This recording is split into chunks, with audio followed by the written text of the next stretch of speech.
ಅದ್ರಲ್ಲಿ ಹೀರೋ ನೀನು. ಹೀರೋ ತರ ಒಂದು ನಿಲ್ಲು ನೀನು.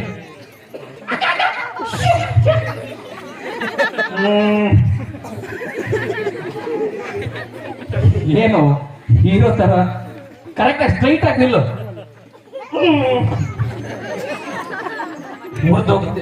ನಾರ್ಮಲ್ ಆಗಿ ನಿಲ್ಲು. ಸರಿ, ಮಿಮಿಕ್ರಿ ಬರುತ್ತಾ ನಿಂಗೆ? ಯಾರು ಮಿಮಿಕ್ರಿ ಮಾಡ್ತೀಯಾ? ಹುಚ್ಚ ವೆಂಕಟ್. ಹುಚ್ಚ ವೆಂಕಟ್ ನನ್ನ ಮಗನ್ ಮಾಡ್ತೀಯಾ? ರೆಡಿ, ಇವಾಗ ಮಾಡ್ಬೇಕು, ಸಖತ್ತಾಗಿ ಮಾಡ್ಬೇಕು. Ready, action.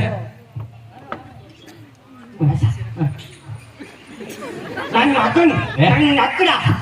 ಸೂಪರ್. ಅಪ್ಪ ಬೆನ್ನಿಗೆ ಹೊಡಿತಾರೆ, ಅಮ್ಮ ಎದೆ ಹೊಡಿತಾರೆ, ಈ ರಮೇಶ್ ಒಂದಿಗೆ ಹೊಡಿತೇನೆ.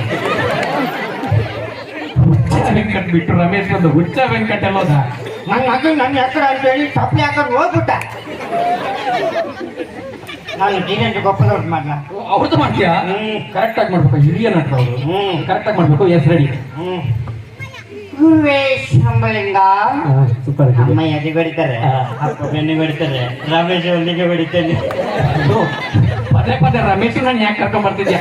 ಧೀರೇಂದ್ರ ಗೋಪಾಲ್ ಎಲ್ಲೋದ್ರು? ಗುರುವೇಶ್ ಅಂಬಲಿಂಗ ಅನ್ಕೊಂಡು ಹೋಗ್ಬಿಟ್ರು. ನಾನು